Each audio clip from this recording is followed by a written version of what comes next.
Assalamualaikum warahmatullahi wabarakatuh.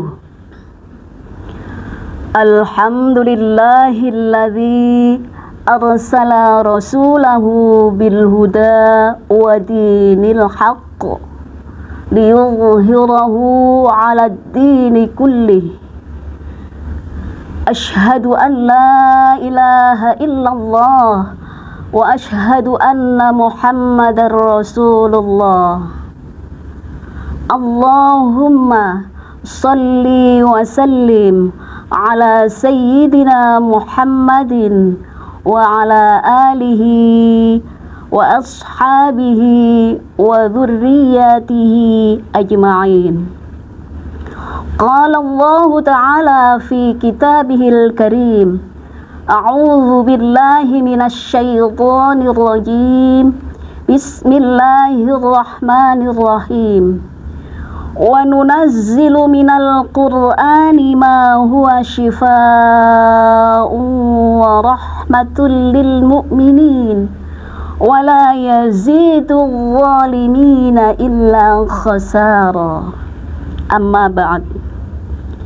Yang terhormat Bapak Mimbar SPD MPD selaku Kepala Man 1 Kota Pekalongan. Yang kami hormati Bapak Ibu Wakamat Man 1 Kota Pekalongan.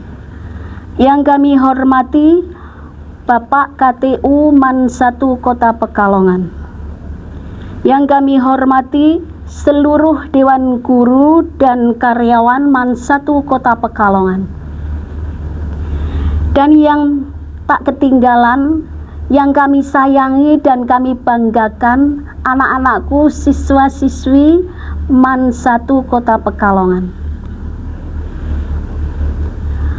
Alhamdulillahirabbil alamin. Puji syukur kehadirat Allah Subhanahu wa taala. Kami haturkan Allah yang telah memberikan berbagai macam kenikmatan, kerahmatan, taufik, hidayah, serta inayah kepada kita semua, sehingga alhamdulillah sampai sekarang kita masih diberi nikmat yang luar biasa, yaitu nikmat iman dan Islam. Semoga akhir hayat kita semua dalam keadaan husnul khotimah. Amin, amin ya robbal alamin. Tak lupa salawat dan salam kami sanjungkan, kami berikan kepada junjungan kita Nabi Agung Muhammad sallallahu alaihi wasallam, yang selalu kita nantikan syafaatnya, baik syafaat di dunia, terutama syafaat di akhirat kelak. Semoga kita semua termasuk umat beliau yang mendapatkan syafaatnya. Amin, amin ya robbal alamin. Untuk pertemuan kali ini, kami mengambil pokok bahasan tentang manfaat membaca Al-Quran. Manfaat membaca Al-Quran itu sangat banyak.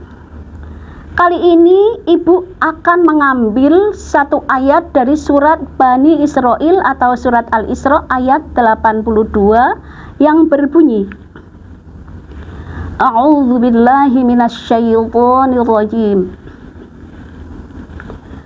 Bismillahirrahmanirrahim.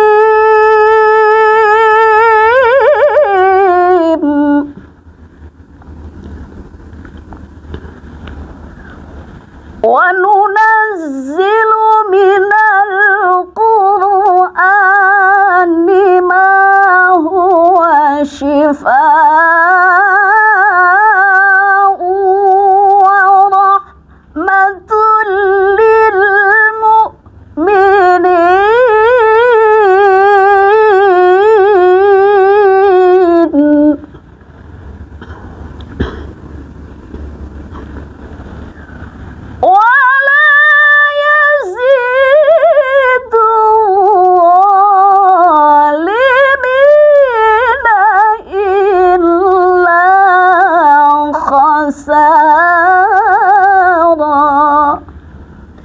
yang artinya wa nunazzilu, dan kami turunkan, minal Qur'ani, dari Al-Qur'an, ma huwa syifaun, sesuatu yang menjadi penawar atau obat, wa rahmatun, dan rahmat, lil mu'minina, bagi orang-orang mukmin, wala yazidul zalimina, sedangkan bagi orang-orang yang zalim, la di situ berarti hanya atau tidak, illa khosaro, yazidu illa khosaro, hanya menambah kerugian, hanya menambah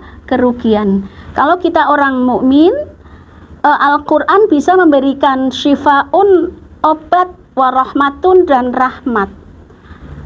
Tapi sebaliknya, kalau orang-orang kafir ya tidak menambah rahmat maupun bisa mengobati, tapi hanya menambah kerugian.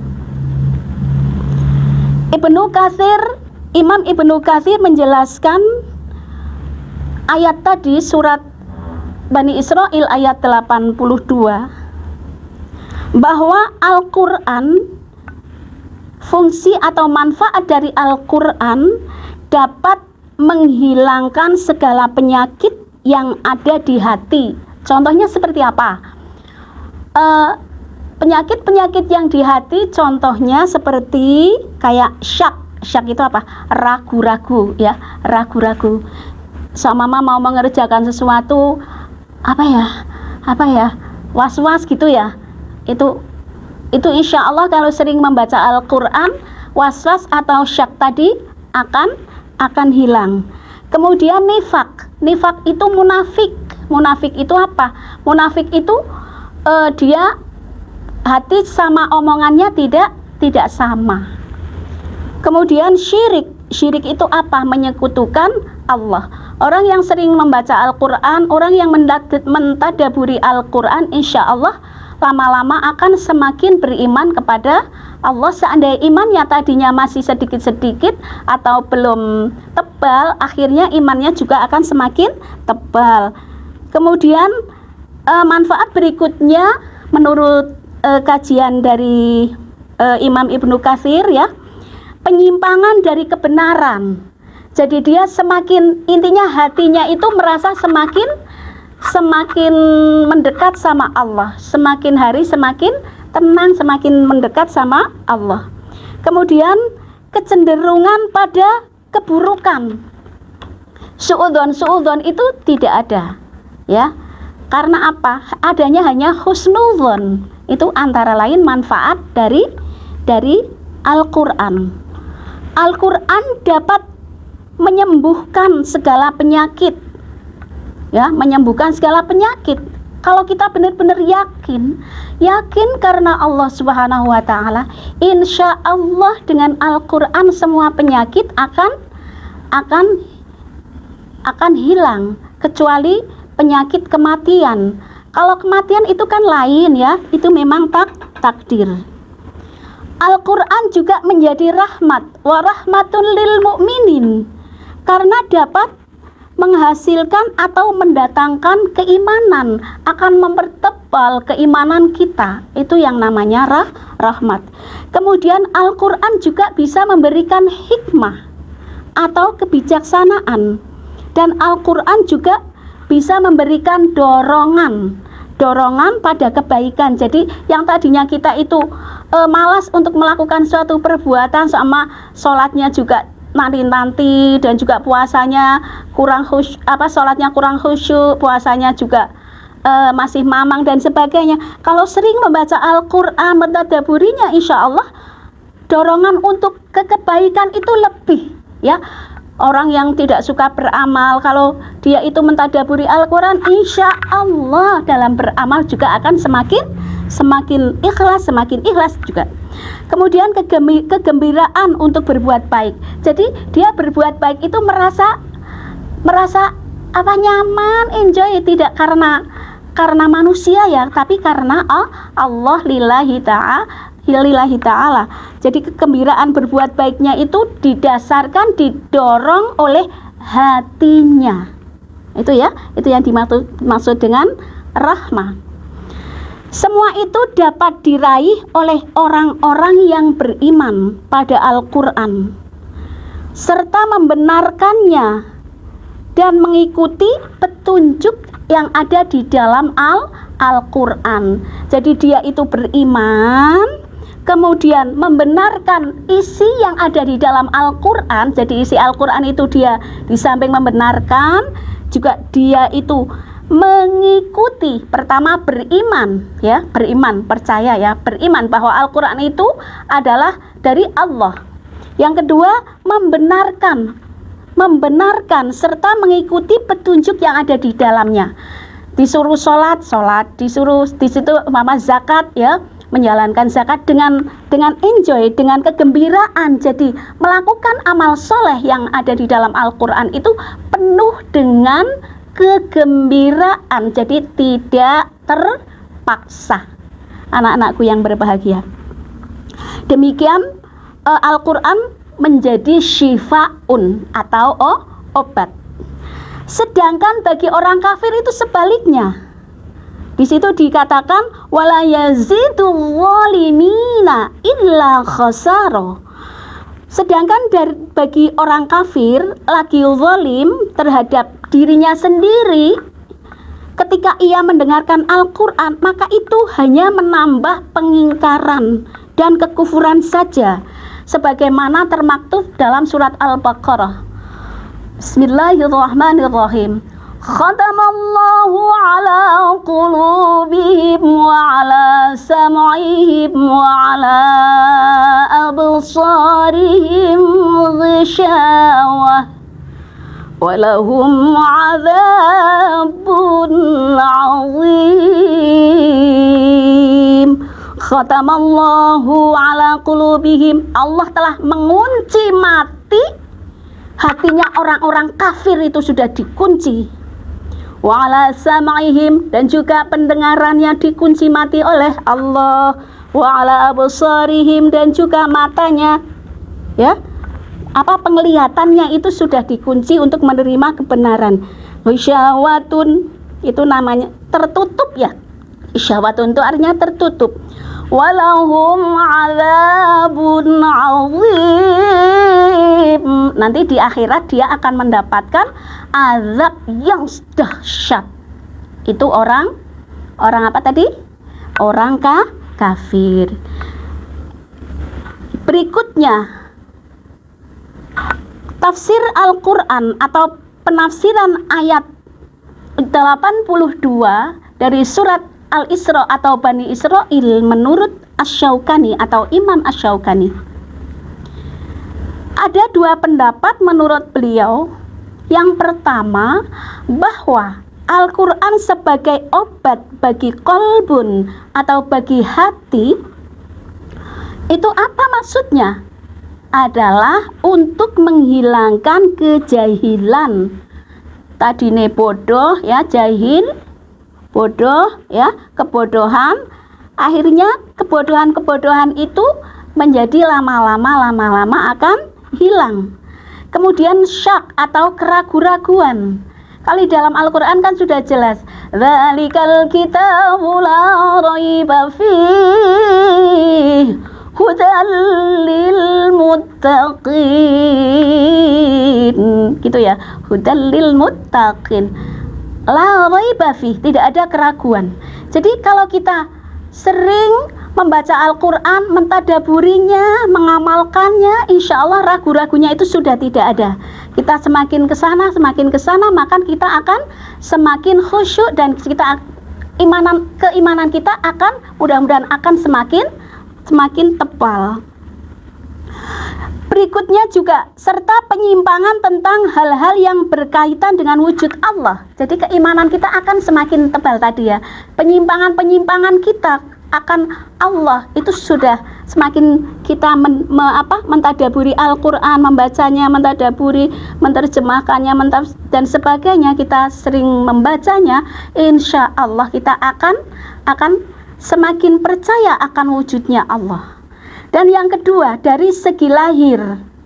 Kalau tadi dari batin ya, ini dari segi zahir atau lahir. Al-Quran sebagai obat bagi penyakit zahir atau penyakit lahir. Seperti apa? Sama pusing, demam, itu penyakit kecil-kecil ya, influenza, menstabilkan tekanan darah, menstabilkan detak jantung, mengurangi stres. Kalau kalian itu stres sama ya Allah kok begini gitu ya. Nah, coba kamu ngambil air wudhu, bacalah Al-Quran ya, serahkan semua pada Allah, insya Allah stresnya akan berkurang. Insya Allah dengan membaca Al-Quran maka kita akan semakin stresnya hilang ya. Dan juga kayak penyakit-penyakit sekarang yang banyak itu apa, kayak kanker gitu ya, kalau kita sering membaca Al-Quran insya Allah lama-lama itu sel-sel kanker itu akan mati ya. Kan kita kalau membaca Al-Quran kan seperti tadi Ibu contohkan ya, jadi orang tidak istilahnya kita membaca tidak itu kan enggak dilakukan dengan suara yang kenceng gitu ya. Bismillahirrahmanirrahim, contoh seperti itu dan lain sebagainya. Berikutnya, Asy-Syaukani juga berpendapat Al-Quran itu menjadi rahmat bagi orang-orang yang beriman. Terkandung di dalamnya berbagai macam ilmu yang bermanfaat. Yang dimaksud dengan rahmat itu apa? Bahwa Al-Quran di situ kan banyak ilmu macam-macam, ilmu dunia maupun ilmu akhirat itu semuanya ada di Al-Quran. Ya, tergantung dari kita. Kalau kita akan mempelajari Al-Quran, kita kan harus tahu ilmu-ilmu yang terkait dengan Al-Quran, bahasa Arab, ya, asbabul nuzul, ilmu-ilmu balaghah, ma'ani Al-Quran dan sebagainya, kita harus tahu. Kalau kita sudah tahu, kemudian kita tetap berguru kepada orang yang lebih tahu tentang Al-Quran. Nah, kemudian kita pelajari, kemudian kita amalkan, insya Allah ya, insya Allah kita untuk urusan atau kemaslahatan agama dan urusan dunia insya Allah akan beres. Tatkala orang-orang beriman membacanya dan mentadaburinya, maka akan mendatangkan pahala besar. Jadi kalau kita membaca Al-Quran cuma membaca tok ya, padahal kita membacanya nggak tahu artinya, satu huruf aja oleh Allah dikasih pahala 10 kebaikan. Luar biasa kan? Satu huruf. Umpama kamu membaca ya, kalian membaca Bismillahirrahmanirrahim, Hamim, ha satu huruf, mim satu huruf. Kalau seumpama kalian membaca dalam satu malam 100 ayat, berapa huruf itu? Itu kalau kita tidak memiliki wudhu. Kalau punya wudhu 25 kebaikan. Kalau di dalam sholat kita membaca Al-Quran 50 kebaikan. Luar biasa kan? Itu pahala yang besar dari Allah. Kemudian mendapat rahmat, tadi sudah Ibu berikan. Maghfirah itu ampunan dari Allah. Kemudian mendapat keridhaan dari Allah Subhanahu wa ta'ala. Anak-anakku yang dirahmati Allah, berdasarkan penjelasan Imam Ibnu Katsir dan juga Imam Asy-Syaukani tadi dalam masing-masing kitab tafsirnya, bahwa Al-Quran itu senantiasa menjadi syifaun atau obat bagi orang yang beriman dan mengobati berbagai macam penyakit baik batin maupun penyakit lahir atau penyakit fisik. Lah caranya bagaimana? Kan pengen tahu kan? Caranya bagaimana? Penyakit lahir itu bagaimana caranya? Penyakit batin caranya bagaimana? Yaitu dengan membacanya. Pertama membacanya. Jangan lupa ya, wudhu dulu ya. Membacanya. Setelah membacanya, kemudian bisa membacanya, kalau bisa itu satu ayat, artinya dibaca juga ya. Jadi kita tahu, jadi semakin kita mengerti artinya, maka keimanan kita kepada Allah itu akan semakin dekat. Kemudian mentadaburinya dan mengamalkan isinya. Apa itu tadabur? Ayo, siapa yang tahu? Tadabur itu maksudnya adalah merenungkan. Dzalikal kitabu la raiba fih, bahwa dzalika ay hadzal kitab, bahwa kitab ini la raiba fih, tidak ada keraguan di dalamnya, sambil direnungkan ya. Hudal lil muttaqin, menjadi petunjuk bagi orang-orang yang bertakwa. Apa ki maksudnya ya? Kemudian dihayati. Sudah direnungkan, dihayati, kemudian memikirkan maknanya dipikirkan. Kemudian menjadikannya sebagai sebuah pelajaran dan untuk diamalkan. Kayak gitu ya. Sudah paham semuanya ya? Demikianlah yang bisa kami sampaikan, semoga bermanfaat bagi kita semua, khususnya anak-anakku, siswa-siswi MAN 1 Kota Pekalongan, dan lebih khusus lagi kepada yang memberikan materi ini ya, biar tidak jargoni. Apa itu jargoni? Bisa ujar, ra iso ngelakoni, itu dalam bahasa Jawa ya. Jadi bisa ngomong tapi tidak bisa mengamalkannya. Mudah-mudahan sekelumit ini bisa bermanfaat. Kurang lebihnya mohon maaf. Al-afu minkum, wallahul muwafiq ila aqwamit thariq. Assalamualaikum warahmatullahi wabarakatuh.